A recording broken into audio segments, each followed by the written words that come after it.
Okay, thanks everyone for joining. We're gonna give it another minute or two before we get started. So thanks for joining early.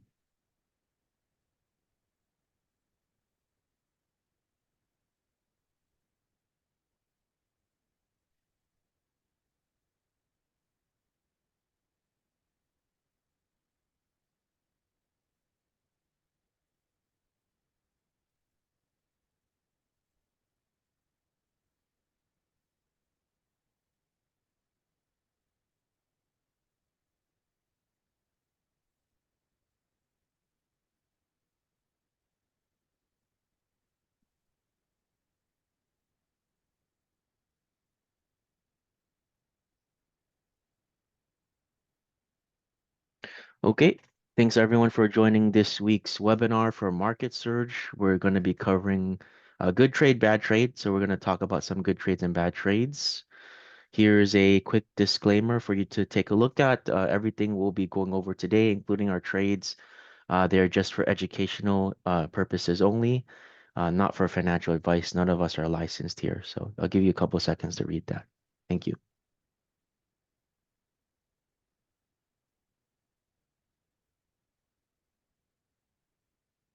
All right, and here are your hosts for today. It's myself. My name is Sunny Fan. I'm one of the premium product coaches here. And here is also Nick. Hey, Nick. Hey, good morning, everybody. Yep. And yeah, Nick's gonna tell us what we're gonna go over today. Yeah. Yeah, good morning, everyone. My name is Nicholas. Thank you for the introduction, Sunny. This is today's agenda. Today's agenda is we wanted to step away from, kind of the functionality portion that we do continuously with educating you guys with the market surge. And we wanted to deep dive into some good trades and some bad trades. That's going to be the overall agenda. So as you can see, we're going to go over a good trade each of us had, a bad trade each of us had, and some practical tips and key takeaways. And we're just providing a look behind the curtain with the market search coaches. Not only do we do these countless webinars and answer your guys' questions, but we also do trade. So we want to provide you guys some insight and a look behind the curtain. Great. And just wanted to pick out a quick note here regarding to good trade, bad trade idea we're doing as a webinar. We do have those good trade, bad trade uh, in the stock guide that we put out quarterly. So if you look at the stock guide archive, you'll find some more examples, but here's one that we're going to do live right now. So I'm going to jump into a live demo right now.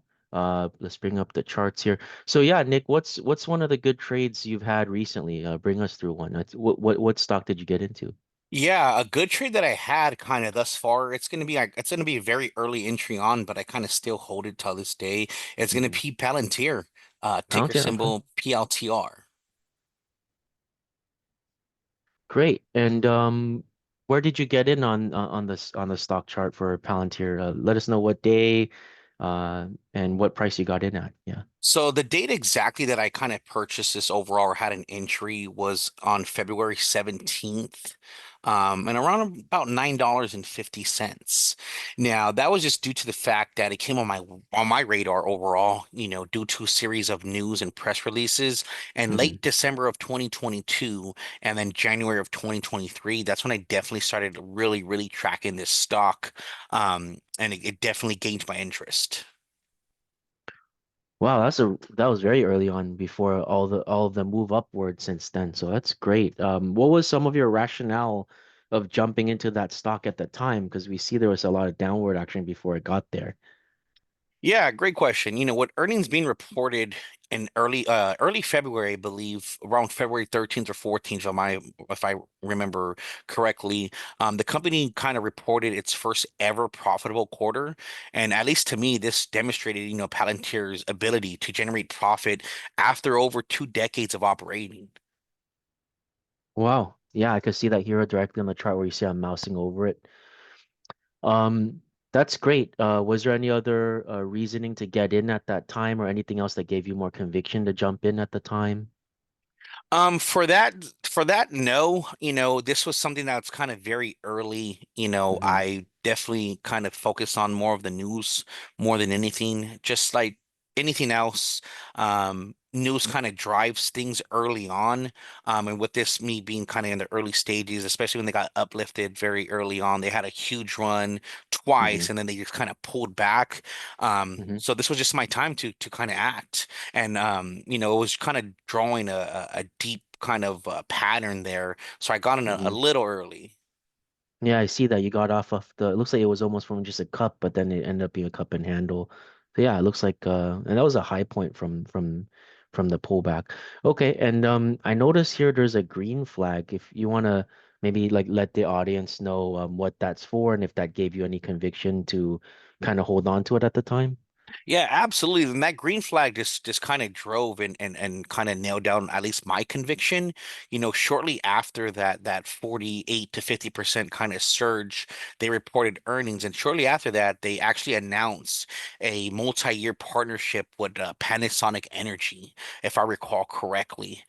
So that was one thing that definitely gauged my interest. They were going to deliver more of a quote unquote a smart factory solution.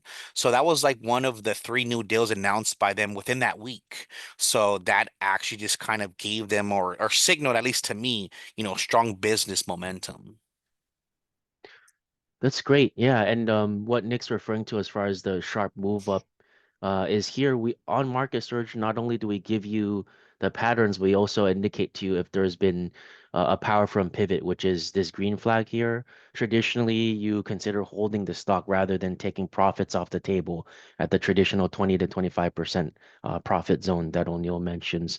But so does that mean it sounds like you held it through there? Where did you end up getting out from this stock? Getting out's a great question. I actually still own this stock till this day. No, you have it since then? I've had it since then, which is very, Okay. very fruitful, as you can see, thankfully. Um, I just have so much conviction. People like to say this is one of those meme stocks or something like that. I generally believe in kind of their overall vision, their Mm-hmm. overall trajectory of the company, kind of overall. If you want to look in the lower left, you see Mm-hmm. that those growing kind of quarterly earnings and sales, which is great. Um, their sales are solid, their earnings are solid, but not only Mm-hmm. that, their overall type of fund ownership has been slowly increasing, slowly but surely. So what I've done instead of kind of it shaking me out because I'm in this stock so early on, Mm-hmm. my sell signal is 5 to 8% from, $9.50. So I have a lot of cushion to work with. I have a lot of conviction. It's Mm-hmm. super powerful, but instead of me actually kind of selling, I'm actually just kind of buying. Especially, if you look to the right when it starts drawing those patterns from that green flag, that power from pivot, we Mm-hmm. like to call it.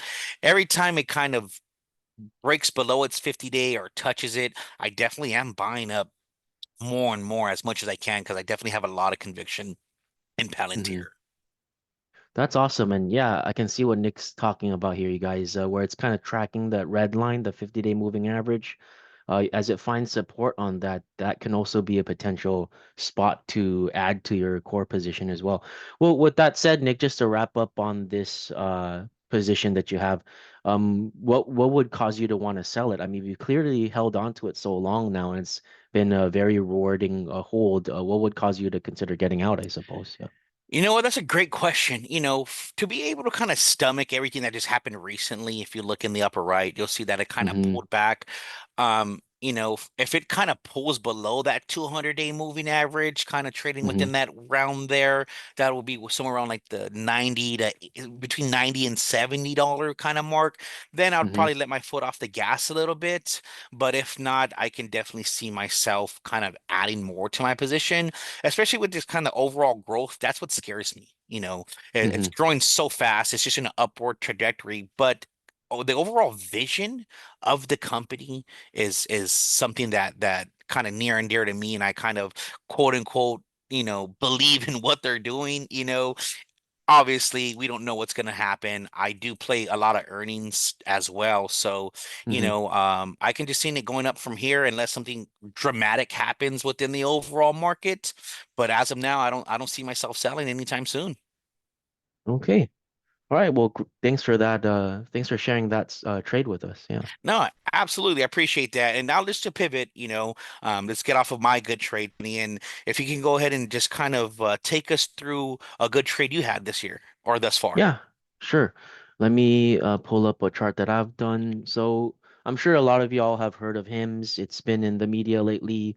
I actually found out about HIMS more than 2 years ago because actually, with age comes these things, but I was going through some hair loss myself and I was looking for some prescription drugs for hair loss, specifically, Finast, right? But um I found this company and they were giving direct to consumer prescription drugs. So you wouldn't have to go through your primary care doctor to get a prescription. You could just go online and they'll talk to you over telehealth over like a video conference, and then they'll just get you the things you need right away. So this has clearly made a big move. It's been talked about on IB Live for some time now.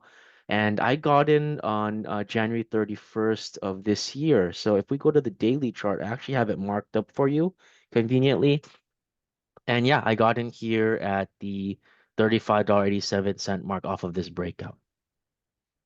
Nice. That's great. Now, in terms of the overall kind of drawing of that chart there, what did you like or what didn't you like about that base pattern it was drawing? Yeah, you know what? Let me pull the chart back so we can see at the time what it did look like. So I'm gonna use this change date function. So those of you who are here now, you can use this change date function for your post analysis. Simply just put in a full date format like this, and it'll bring the chart backward to where back in time where you wanted to look, where it started. And here you can see I have the stage three cup base. I like the cup formation here.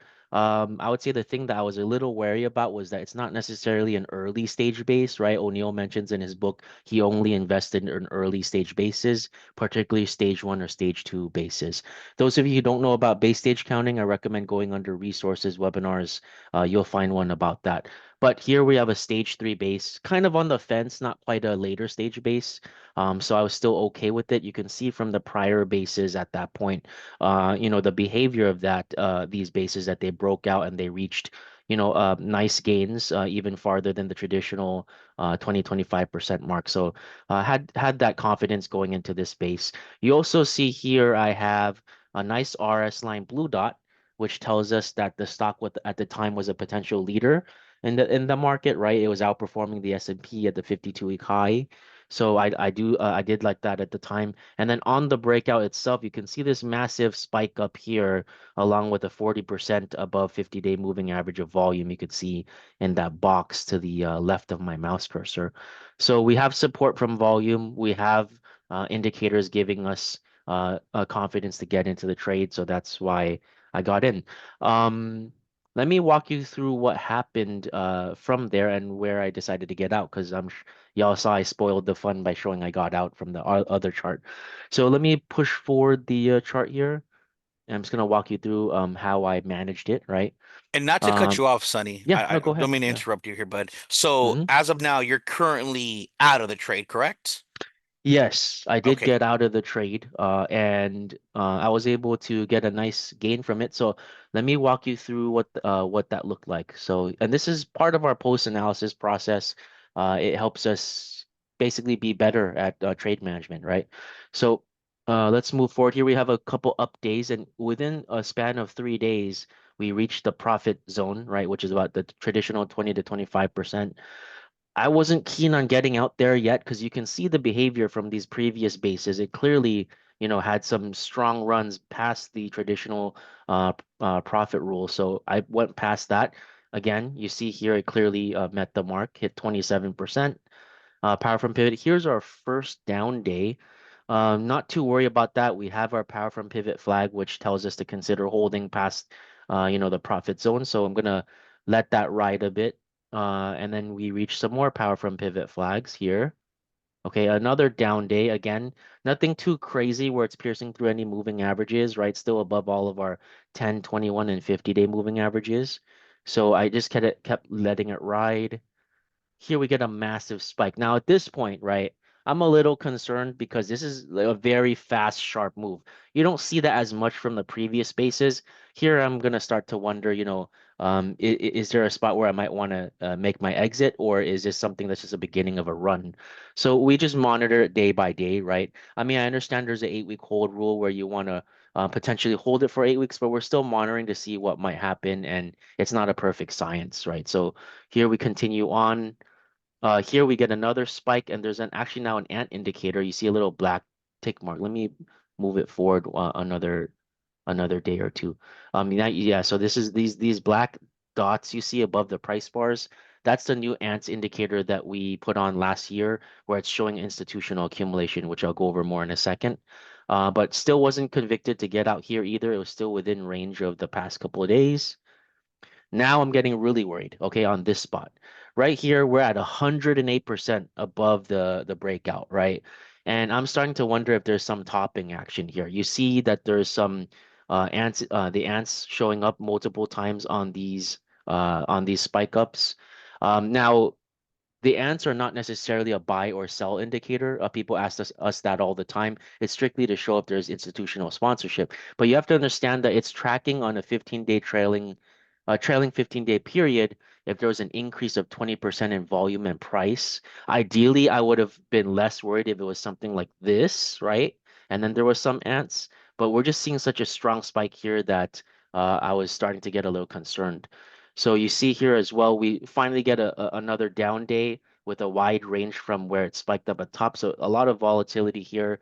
I think what pushed me over to decide to get out was if you go under the wrench here, you can actually see some stochastics, which will give us a short-term overbought, oversold oscillator of whether to of whether the stock is potentially overbought, oversold, right? So if it's below the 20 here, like down this range, this would means potentially oversold, and then up here would be potentially overbought. You can see here as I'm looking at this graph, you can see the action here where it's starting to go sideways, where it's staying at the very top of the range. Whereas in the previous spaces, we see kind of more sharper, I guess, silos or mountains here. So I think this is where I didn't want to see what might happen after, given how sharply it moved up. And I decided to get out on the 20th of February. I think this might be around the time where some of that tariff news started to come out as well. So there was some fear there also. But I got out at 60.79, getting quite a nice gain up there. Yeah. Nice. I love the fact that you incorporate that stochastics kind of indicator. I Mhm. definitely forget it. It definitely slips my mind that we'd have it, especially or at least for me being a momentum guy, I use like that RVAL and some MACD, unfortunately, that we don't have. But to kind of pivot from that, I appreciate you showcasing, the logic behind it using that stochastics. Now, in terms of the trade and when you got out, do you think this is more of just type of skill or just sheer luck for this HIMS trade? Yeah, I like that you asked that. I mean, to be honest, I think it's a little bit of both, right? I would say skill in the sense that the whole point of why all of y'all have this product is we're being equipped with tools that we can use to arm ourselves to be to give ourselves the best opportunity and chance, right? I would say with the pattern recognition, with the power from pivot flags, the stochastics, ants, all these different tools to help us kind of get a better idea of how to manage the trade. I would argue that's skill, right? As you use this more, but the luck maybe getting out at a decent time because if we move forward just a couple days, you can kind of see what happens from there, right? Kind of drops like a rock.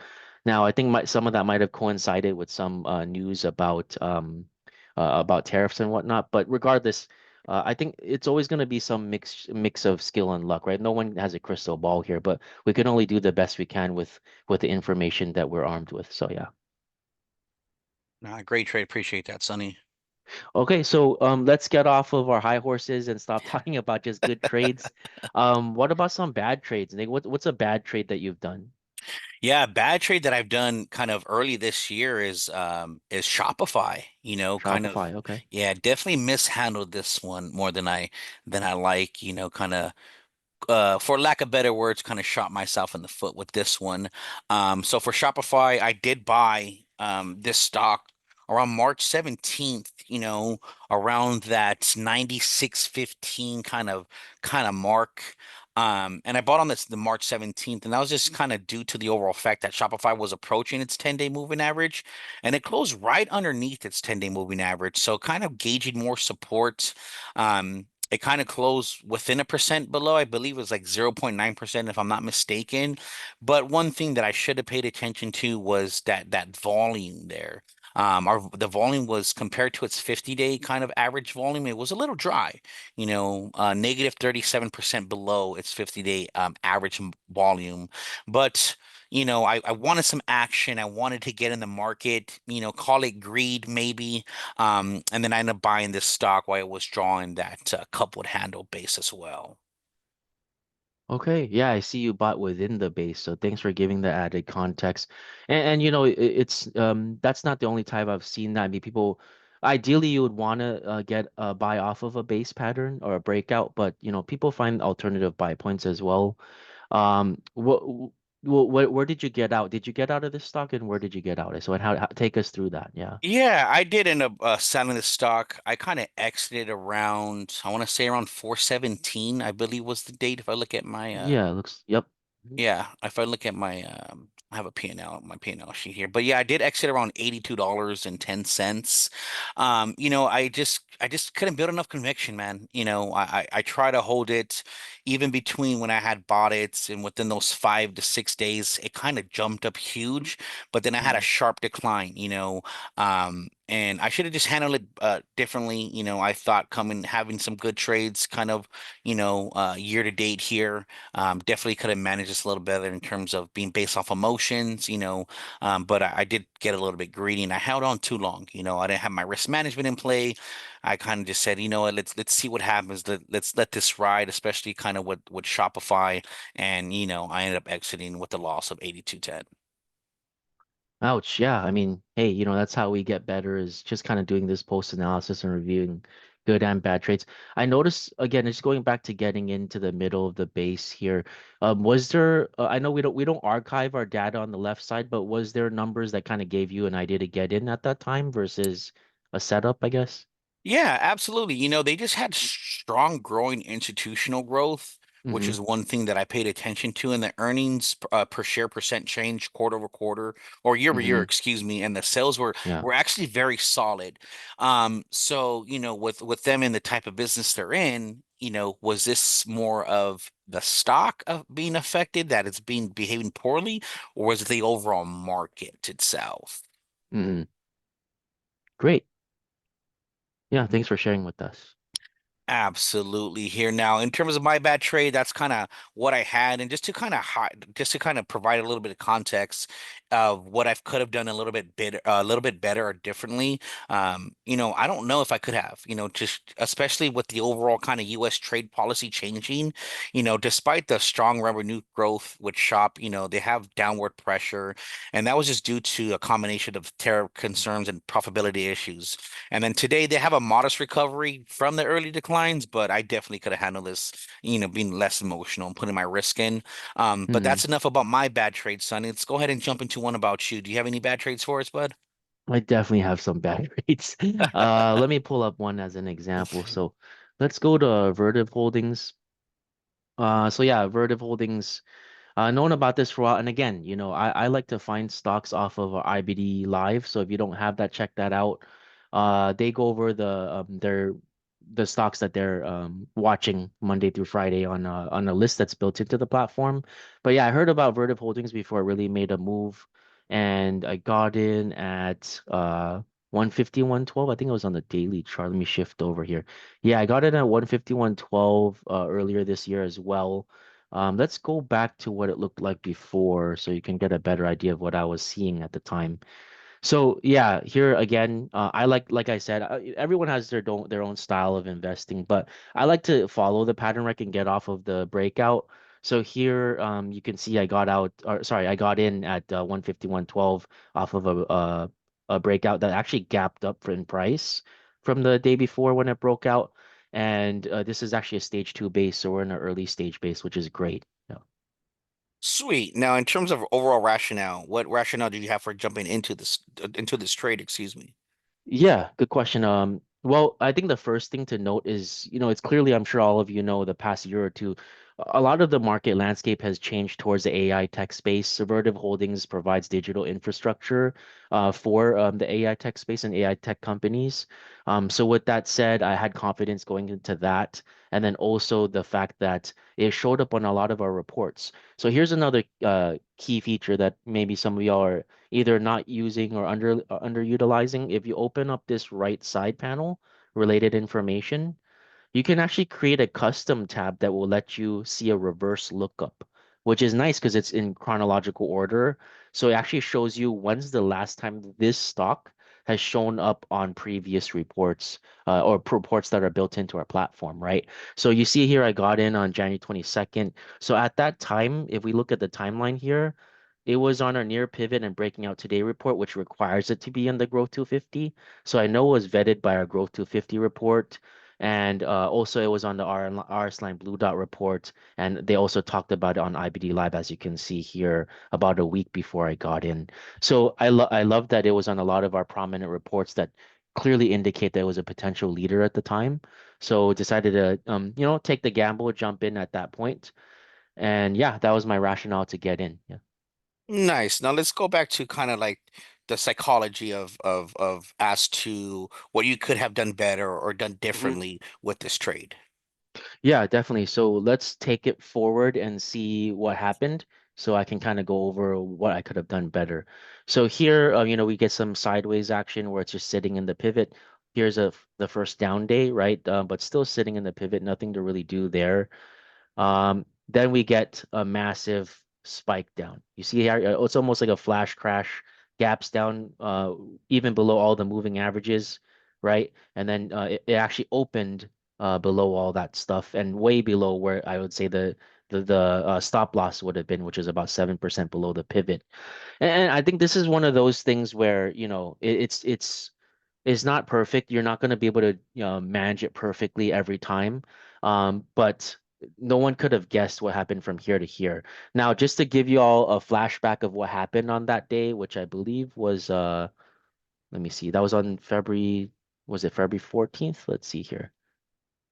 So that was on, sorry, that was on January 27th, there was a big flash crash, right? So I didn't get out at that point, but just to explain to you what happened here, this was when China, or there was a startup, a Chinese startup that was announced, DeepSeek R1, right? You guys know about OpenAI and ChatGPT and how that revolutionized this AI tech space in the US. Well, they announced DeepSeek R1, which was from China, and it was a lot more cost efficient. They were able to build the whole thing for, I want to say, pennies on the dollar compared to what OpenAI and ChatGPT and all this stuff was done for probably billions of dollars, right? So when that was announced, the entire tech space in regards to AI stocks just dropped like a rock for that day, and I don't know if anyone could have predicted that, but I didn't sell at that point. It pretty much went right through my stop loss zone, right through all the moving averages, even pierced through the 200-day, this black line you see here. And if we move forward, we see that it's starting to come up. And I think when this happens, there's a part of us that wants to hope for a reversal, right? And so I keep tracking it each day, hoping to see that it'll maybe go back up above the 50-day moving average, which it seems to start to be doing that, right? And hoping that that massive volatility spike downward will be met with a spike back upward, but we see it actually never reaches there. It gets through the 50-day line right there, and then was hoping that it would come back up here, but it actually comes back down through February 12th, right there where I got out because I didn't want to see it have to come back to the 200-day again. But yeah, I mean, definitely lost money on that one. Really bummed by the news that kind of caused this spike. But like you said, Nick, news is going to happen no matter what, and you kind of have to just do our best to go around that. Yeah. Absolutely. Well, I appreciate you sharing that bad trade there. Kind of appreciate you guys kind of tuning in with us and getting a look behind the Yeah. curtains with us coaches at that. Just one quick thing. Sorry to cut you off, Nick. Just one You're quick thing. good. I guess I wanted to follow your format too, Nick. Like, not just to talk about the bad trade, but what could I have done better, right? I would say. Sure. Um, I don't know if you could have timed this perfectly. I mean, there's no way to have get out before here because it pierced through the stop loss. What I would have argued that I wish I would have done is if you look here on this big down day, I mean, it was above the 50-day moving average of volume, signifying that there was volume support to get out, 30% above the 50-day moving average. But that would have been really hard to, I guess, kind of have the know-all to get out at that point, the intuition to get out. I don't think anyone could have guessed this, but that's the nature of this game, right? It's not perfect. You're not going to get a perfect scenario every time, and you got to try to manage your sell rules as best as possible. Um, you know, um, you just don't know if it's going to keep going down from here. So that's what I would say. Yeah. I appreciate that. And sorry for jumping the gun, guys, but thanks for that context, Sonny. Yeah. Yeah, so with that said, we appreciate you joining us. I think some key takeaways here that I'll just share real quickly. Utilize the tools that we showed you. This is recorded, by the way, so you can come back and look at how we conducted our post analysis. I think O'Neill was really keen on doing post analysis, so we can learn from our trades. We're not just running and gunning. So take a look at the recording. There's some features there that I highlighted that I think will help you with your post analysis. And I think it's a good thing to review both good and bad trades. I would say continue to stick to those trade management rules, and as you do this more, you're going to get a better feel for your trading style and then also what works for you. So yeah, any last thoughts or comments, Nick, before we wrap up? No, I mean, I would definitely go back and kind of review this webinar, as Sunny mentioned, and when we went over, we kind of highlighted how stocks behave historically, Hmm. and you see in terms of the education that we provide with us being MarketSurge and IBD, history sometimes tends to repeat itself. So we tend to look at things historically with the post analysis and how we actually manage these trades. So I definitely would say that's one kind of Hmm. takeaway in terms of when you do kind of buy and sell and things of that sort. But kind of look at some of your good trades. Toot your horn. We all deserve when we do a good job, that recognition, even though if it's on our own. But definitely kind of see how you can mitigate your risk and manage things better with your bad trades. That's all I have. Yeah, definitely. I mean, you got to see what worked as well, right? So that's good. That's good. Okay. So yeah, with that said, if you have any questions, feel free to call or email us. Our numbers right there. Hold times are pretty short. You could also email as well. Yeah, happy trading, everyone. I hope you have a great week. Thank you. Cheers.